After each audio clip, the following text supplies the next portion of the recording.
प्रस्तुत है मुंशी प्रेमचंद की लिखी कहानी नैराश्य। बाज आदमी अपने स्त्री से इसीलिए नाराज रहते हैं कि उसकी लड़कियां ही क्यों होती है, लड़के क्यों नहीं होते। जानते हैं कि स्त्री का इसमें कोई दोष नहीं है, या है तो उतना नहीं जितना मेरा। फिर भी जब देखिए स्त्री से रूठे रहते हैं, उसे अभागिन कहते हैं और सदैव उसका दिल दुखाया करते हैं। निरुपमा उन्हें अभागिन स्त्रियों में सी थी और घमंडी लाल त्रिपाठी उन्हें अत्याचारी पुरुषों में। निरुपमा की 3 बेटियां लगातार हुई थी और वह सारे घर की निगाहों से गिर गई थी। सास ससुर की अप्रसन्नता की तो उसे विशेष चिंता न थी। वह पुराने जमाने के लोग थे, जब लड़कियां गर्दन का बोझ और पूर्व जन्मों का पाप समझी जाती थी। हाँ, उसे दुख अपने पति देव की अप्रसन्नता का था, जो पढ़े लिखे आदमी होकर भी उसे जली कटी सुनाते थे।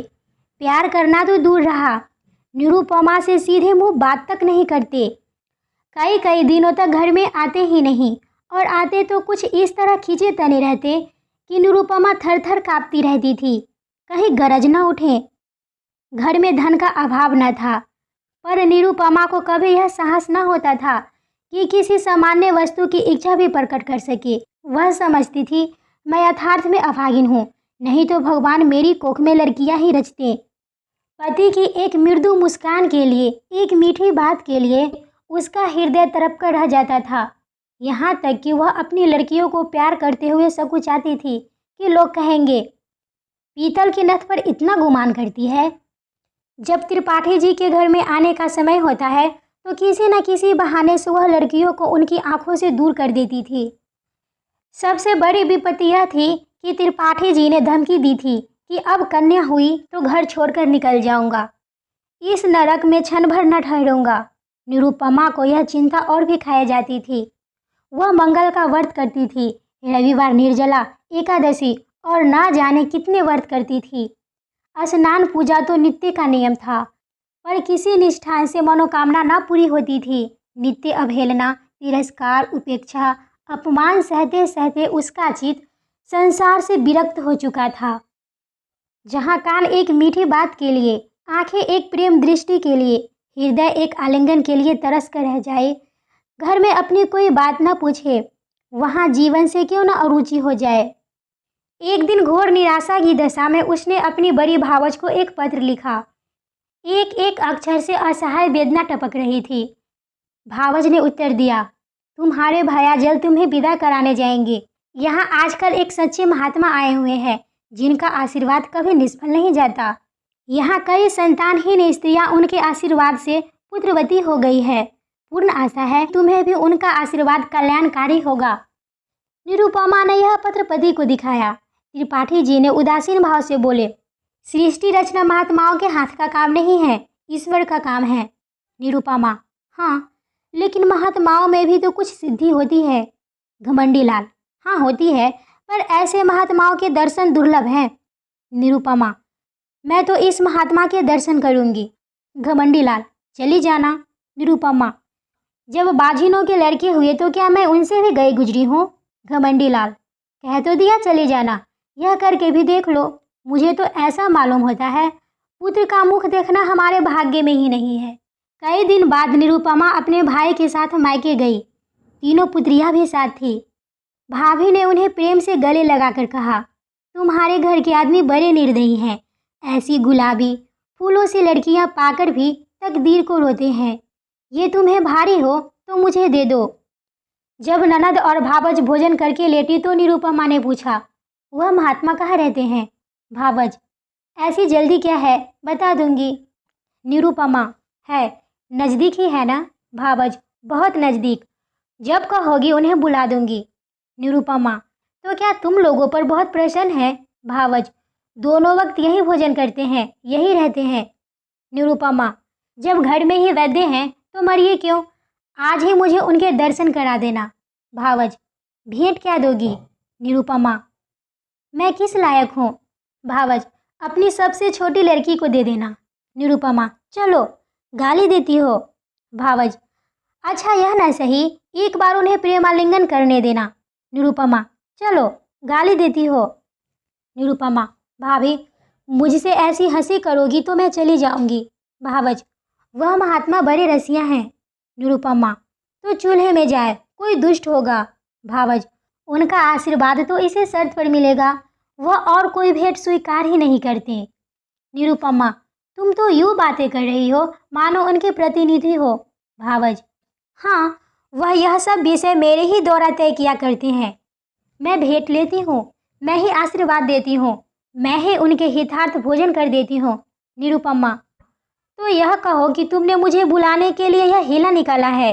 भावज, नहीं, उनके साथ ही तुम्हें कुछ ऐसे गुड़ दूंगी जिससे तुम अपने घर आराम से रहो। इसके बाद दोनों सखियां में कानाफूसी होने लगी। जब भावज चुप हुई तो निरुपमा बोली, और जो फिर क्या ही हुई तो? भावज, तो क्या, कुछ दिन में शांति और सुख से जीवन कटेगा। यह दिन तो कोई लौटा न लेगा। पुत्र हुआ तो कहना ही क्या, पुत्री हुई तो फिर कोई नई युक्ति निकालूंगी। तुम्हारे घर के जैसे अकल के दुश्मनों के साथ ऐसी ही चालें चलने से गुजारा है। निरुपमा, मुझे तो संकोच मालूम होता है। भावज, त्रिपाठी जी को 2-4 दिन में पत्र लिख देना। महात्मा जी के दर्शन हुए और उन्होंने मुझे वरदान दिया है। ईश्वर ने चाहा तो उसी दिन से तुम्हारी मान प्रतिष्ठा होने लगी। घमंडी दौड़े हुए आएंगे और तुम्हारे ऊपर प्राण न्यौछावर करेंगे। कम से कम साल भर तो चैन की बंसी बजाना, इसके बाद देखी जाएगी। निरुपमा, पति से कपट करूं तो पाप न लगेगा। भावज, ऐसे स्वार्थियों से कपट करना पुण्य है। 3-4 महीने के बाद निरुपमा अपने घर आई। घमंडी लाल उसे विदा कराने गए थे। सलहज ने महात्मा जी का रंग और भी चोखा कर दिया। बोली, ऐसा तो किसी को नहीं देखा कि इस महात्मा जी ने वरदान दिया हो और वह पूरा न हुआ हो। हाँ, जिसका भाग्य फूट जाए उसे और कोई क्या कर सकता है। घमंडी लाल प्रत्यक्ष तो वरदान और आशीर्वाद की उपेक्षा ही करते हैं। इन बातों पर विश्वास करना आजकल संकोचजनक मालूम होता है, पर उनके दिल पर असर जरूर हुआ। निरुपमा की खातिरदारियां शुरू हुई। जब वह गर्भवती हुई तो सबके दिलों में नई नई आशाएं हिलोरे लेने लगी। सास जो उठते गाली और बैठते व्यंग से बातें करती थी, अब उसे पान की तरह फेरती। बेटी, तुम रहने दो, मैं ही रसोई बना लूंगी, तुम्हारे सिर दुखने लगेगा। कभी निरुपमा कलसे का पानी या चरपाई उठाने लगती तो सास दौड़ती हुई, बहू रहने दो, मैं आती हूँ, तुम कोई भारी चीज मत उठाया करो। लड़कियों की बात और होती है, उन पर किसी बात का असर नहीं होता। लड़के तो गर्भ में ही मान करने लगते हैं। अब निरुपमा के लिए दूध का उठौना किया गया, जिसे बालक पुष्ट और गोरा हो। घमंडी वस्त्राभूषणों पर उतारू हो गए। हर महीने एक नए नए चीज लाते। निरुपमा का जीवन इतना सुखमय कभी न था। उस समय भी नहीं जब वह नवेली बहू थी। महीने गुजरने लगे। निरुपमा को अनुभूत लक्षणों से विदित होने लगा कि यह कन्या ही है, पर वह इस भेद को गुप्त रखती थी। सोचती, सावन की धूप है, इसका क्या भरोसा, जितनी तेज धूप में सुखानी हो सुखा लो, फिर तो घटा छाएगी ही। बात बात पर बिगड़ती। वह इतनी मानशिला न थी, पर घर में कोई चू तक नहीं करता कि कहीं बहू का दिल न दुखे, कहीं बालक को कष्ट न होगा। कभी कभी निरुपमा केवल घर वालों को जलाने के लिए अनुष्ठान करती। उसे उन्हें जलाने में मजा आता था। वह सोचती, तुम स्वार्थियों को जितना जलाओ उतना अच्छा। तुम मेरा आदर इसीलिए करते हो ना कि मैं बच्चा जनूंगी जो तुम्हारे कुल का नाम चलाएगा। मैं कुछ नहीं हूँ, बालक ही सब कुछ है। मेरा अपना कोई महत्व नहीं, जो कुछ है वह बालक के नाते। यह मेरे पति हैं। पहले इनसे मुझे कितना प्रेम था, तब इतने संसार लोलुप न हुए थे। अब इनका प्रेम केवल स्वार्थ का स्वांग है। मैं भी पशु हूँ जिसे दूध के लिए चारा पानी दिया जाता है। खैर, यही सही। इस वक्त तो तुम मेरे काबू में आए हो। जितने गहने बन सके बनवा लो, इन्हें तो छीन ना लोगे। इस तरह 10 महीने पूरे हो गए। निरुपमा की दोनों नंदे ससुराल बुलाई गई। बच्चों के लिए पहले ही सोने के गहने बनवा लिए गए। दूध के लिए एक सुंदर दुधार गाय का मोल भी ले ली गई। घमंडी लाल उसे हवा खिलाने के लिए एक छोटी सी सेज गाड़ी लाए। जिस दिन निरुपमा को प्रसव वेदना होने लगी, द्वार पर पंडित जी मुहूर्त देखने के लिए बुलाए गए। एक मीर शिकार बंदूक छोड़ने को बुलाया गया। गायने मंगल गान के लिए बटोर ली गई। घर से तिल तिल कर खबर मंगवाई जाती थी। क्या हुआ, लेडी डॉक्टर भी बुलाई गई। बाजे वाले हुक्म के इंतजार में बैठे थे। पामर भी अपनी सारंगी के लिए जच्चा मान करे नंदलाल सो कि तान सुलाने को तैयार थे। सारी तैयारियां, सारी आशाएं, सारा उत्साह समारोह एक ही शब्द पर अवलंबी था। ज्यों ज्यों देर होती थी, लोगों में उत्साह बढ़ती जाती थी। घमंडी लाल अपने मनोभाव को छिपाने के लिए एक समाचार पत्र देख रहे थे, मानो उन्हें लड़का या लड़की दोनों ही बराबर हैं। मगर उनके बूढ़े पिताजी इतने सावधान न थे। उनके पीछे खिली जाती थी, हंस हंस कर बातें कर रहे थे और पैसे की एक थैली को बार बार उछालते थे। मीर सिनार ने कहा, मालिक से अब की पगड़ी दुपट्टा लूंगा। पिताजी ने खिलकर कहा, अबे कितनी पगड़ियाँ लेगा? इतनी बेभाग से दूंगा कि सर के बाल गंजे हो जाएंगे। पामर बोला, सरकार अब की कुछ जीविका लो। पिताजी खिलकर बोले, अबे कितनी खाएगा? खिला खिला कर पेट फाड़ दूंगा। सहसा मेहरी घर में से निकली, कुछ घबराई थी। वह अभी कुछ बोलने भी ना पाई थी कि मीर सिनार ने बंदूक फेर कर ही तो दी। बंदूक छूटनी ही थी कि रोशन चौकी की तान भी छिड़ गई। पामर भी कमर कसकर नाचने को खड़ा हो गया। मेहरी, अरे तुम सबके सब भांग खा गए हो क्या? मीर सिनार, क्या हुआ? मेहरी, क्या हुआ? लड़की ही तो फिर हुई है। पिताजी, लड़की हुई है? यह कहते कहते वह कमर थाम कर बैठ गए, मानो वर्ज गिर पड़ा। घमंडी लाल कमरे से निकल आए और बोला, जाकर लेडी डॉक्टर से तो पूछ, अच्छी तरह देख लेना, देखा सुना चल खड़ी हुई। मेहरी, बाबूजी, मैंने तो आंखों देखा है। घमंडी लाल, कन्या ही है। पिता, हमारी तकदीर ऐसी ही है बेटा। जाओ रे सब के सब, तुम सभी के भाग्य में कुछ पाना ना लिखा था तो कहाँ से पाते, भाग जाओ। सैकड़ों रुपए पर पानी फिर गया, सारी तैयारियां मिट्टी में मिल गई। घमंडी लाल, इस महात्मा से पूछना चाहिए, मैं आज डाक से जरा बचा की खबर लेता हूँ। पिता, ध्रुत है ध्रुत। घमंडी लाल, मैं इनकी सारी ध्रुदता निकाल दूंगा, मारे डंडे के खोपड़ी ना तोड़ दूंगा तो कहिएगा चंडाल कहीं का। उसके कारण मेरे सैकड़ों रुपए पर पानी फिर गया। यह सेज गाड़ी, यह गाय, यह पलना, यह सोने के गहने किसके सिर पर पटकूं? ऐसे ही उसने कितनों को ठगा होगा। एक दफ़ा बचा ही मरम्मत हो जाती तो ठीक हो जाती। पिताजी, बेटा उसका दोष नहीं, अपने भाग्य का दोष है। घमंडी लाल, उसने क्यों कहा ऐसा नहीं होगा? औरतों से इस पाखंड के लिए कितने रुपए ठगे होंगे? वह सब उन्हें उगलना पड़ेगा, नहीं तो पुलिस में रपट कर दूंगा। कानून में पाखंड का भी तो दंड है। मैं पहले ही चौंका था कि हो ना हो पाखंडी है, लेकिन मेरी सहलज ने धोखा दिया, नहीं तो मैं ऐसे पाजियों के पंजे में कब आने वाला था। एक ही सुअर है। पिताजी, बेटा सब्र करो, ईश्वर को जो मंजूर है वही हुआ। लड़का लड़की दोनों ही ईश्वर की देन है, जहाँ तीन है वहाँ एक और सही। पिता और पुत्र में ये बातें होती रही। पामर, मीर सिनार आदि अपने अपने डंडे संभाले और अपने राह निकले। घर में मातम छा गया। लेडी डॉक्टर भी विदा दे गई। सौर में जच्चा और दाई के सिवा कोई न रहा। वृद्ध माता को इतनी हताश हुई कि उसी वक्त अटवास खटास लेकर चल पड़ी। जब बच्चे ही बड़े हो गए तो घमंडी लाल स्त्री के पास गए और सरोस भाव से बोले, फिर लड़की हो गई है। निरुपमा, क्या करूं, मेरा क्या बस। घमंडी लाल, उस पापी ध्रुत ने बड़ा चकमा दिया। निरुपमा, अब क्या कहें, मेरे भाग्य में ही ना होगा। नहीं तो वहाँ कितनी ही औरतें बाबा जी को रात दिन घेरे रहती थी। वह किसी से कुछ भी लेते तो कहते कि ध्रुत है, कसम ले लो जो मैंने एक भी कौड़ी उन्हें दी हो। घमंडी लाल, उसने लिया या न लिया, यहाँ तो दिवाला निकल गया। मालूम हो गया तकदीर में पुत्र नहीं लिखा हुआ है। कुल का नाम डूबना ही है, तो क्या आज डूबा, क्या 10 साल बाद डूबा। अब कहीं चला जाऊंगा, गृहस्थी में कौन सा सुख रखा है। वह बहुत देर तक खड़े खड़े अपने भाग्य को रोते रहे, पर निरुपमा ने सिर तक न उठाया।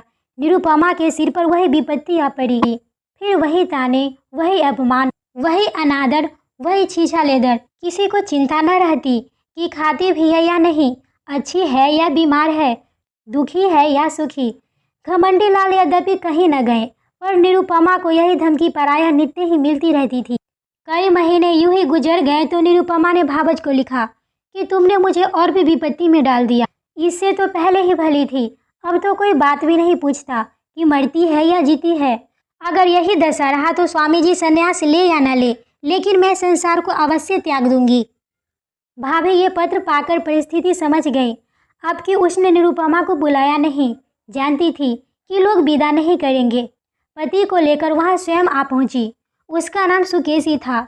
बड़ी मिलनसार, चतुर, विद्वंशील स्त्री थी। आते ही आते निरुपमा की गोद में कन्या देखी तो बोली, अरे यह क्या?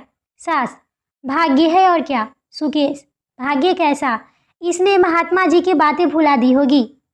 ऐसा तो हो ही नहीं सकता कि वह मुंह से कह दे और वह ना हो। क्यों जी, तुमने मंगल का व्रत रखा? निरुपमा, बराबर एक व्रत भी ना छोड़ा। सुकेशी, 5 ब्राह्मणों को मंगल के दिन भोजन कराती रही। निरुपमा, यह तो उन्होंने नहीं कहा था। सुकेशी, तुम्हारा सिर, मुझे खूब याद है। मेरे सामने उन्होंने बहुत जोर देकर कहा था। तुमने सोचा होगा ब्राह्मणों को भोजन कराने से क्या होता है। यह ना समझा कि कोई अनुष्ठान सफल नहीं होता जब तक विधिवत उसका पालन ना किया जाए। सास, इसने कभी इसकी चर्चा ही नहीं की। 5 क्या, 10 ब्राह्मणों को जिमा देती। तुम्हारे धर्म से कुछ कमी नहीं है। सुकेशी, कुछ नहीं, भूल गई होगी और क्या। रानी, बेटे का मुंह देखना यो नसीब नहीं होता। बड़े बड़े जब तब करने पड़ते हैं। तुम मंगल के व्रत से ही घबरा गई। सास, अभागिन है और क्या।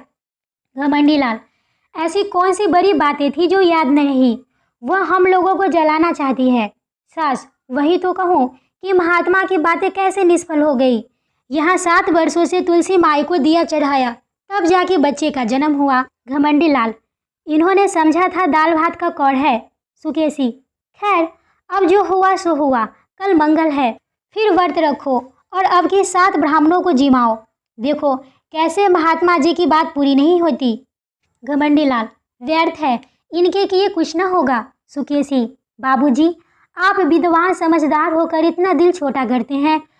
अभी आपकी उम्र क्या है? कितने पुत्र लीजिएगा? नाक में दम ना हो जाए तो कहिएगा। सास, बेटी, दूध पूत से भी कभी किसी का मन भरा है। सुकेशी, ईश्वर ने चाहा तो आप लोगों का मन भर जाएगा, मेरा तो भर गया। घमंडी लाल, सुनती हो महारानी, अब कोई गोलमोल मत करना। अपनी भाभी से सब ब्यौरा अच्छी तरह पूछ लेना। सुकेशी, आप निश्चिंत रहें, मैं याद करा दूंगी। क्या भोजन करना है, कैसे रहना होगा, कैसे स्नान करना होगा, सब लिखा दूंगी। और अम्मा जी, आज से 18 मास बाद आपसे कोई भारी इनाम लूंगी। सुकेशी 1 सप्ताह यहीं रही और निरुपमा को खूब पढ़ा सिखाकर चली गई। निरुपमा एक बार फिर चमकी। घमंडी लाल अब की इतने आश्वासित से रानी हुई। सास फिर उसे पान की भांति फेरने लगी। लोग उसका मुंह जोहने लगे। दिन गुजरने लगा। निरुपमा कभी कहती, अम्मा जी, आज मैंने स्वप्न देखा कि वृद्ध स्त्री ने आकर मुझे पुकारा और एक नारियल देकर बोली, यह तुम्हें दिए जाती हूँ। कभी कहती, अम्मा जी, अब की ना जाने क्यों मेरा दिल बड़ी बड़ी उमंगें पैदा कर रही है। मैं चाहती हूँ खूब गाना सुनूं, नदी में खूब स्नान करूं। हर दम नशा सा छाया रहता है। सास सुनकर मुस्कुराती और कहती, बहू, ये सब शुभ लक्षण है। निरुपमा चुपके चुपके मांजूर मंगाकर खाती और अपने असल नेत्रों से ताकते हुए घमंडी लाल से पूछती, मेरी आंखें लाल है क्या? घमंडी लाल खुश होकर कहते, मालूम होता है नशा चढ़ा हुआ है, ये शुभ लक्षण है। निरुपमा को सुगंधों से भी इतना प्रेम न था। फूलों के गजरों पर अब वह जान देती थी। घमंडी लाल अवनीते सोते समय उसे महाभारत की वीर कथाएं सुनाते, कभी गुरु गोविंद सिंह की कृति का वर्णन करते। अभिमन्यु की कक्षा से निरुपमा को बड़ा प्रेम था।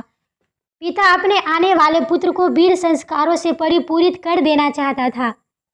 एक दिन निरुपमा ने पति से कहा, नाम क्या रखोगे?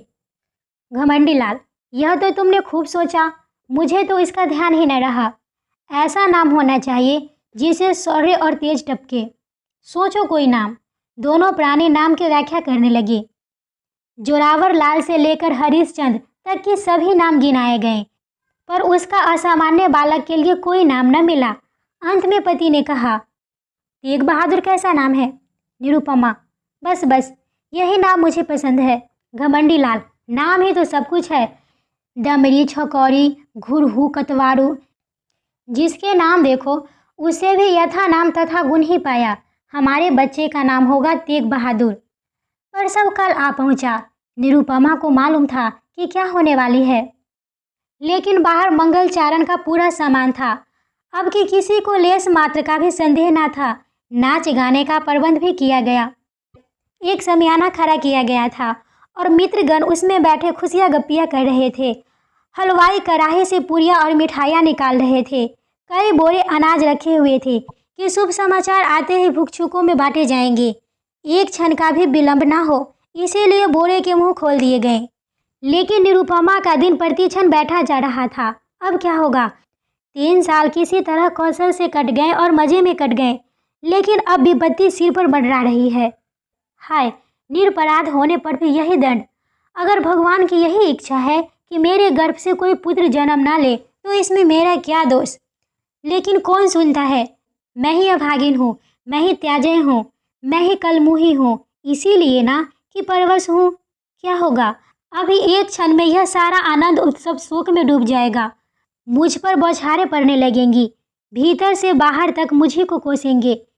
सास ससुर का भय नहीं, लेकिन स्वामी जी शायद फिर मेरा मुंह न देखें, शायद निराश होकर घर बार त्याग दें। चारों तरफ अमंगल ही अमंगल है।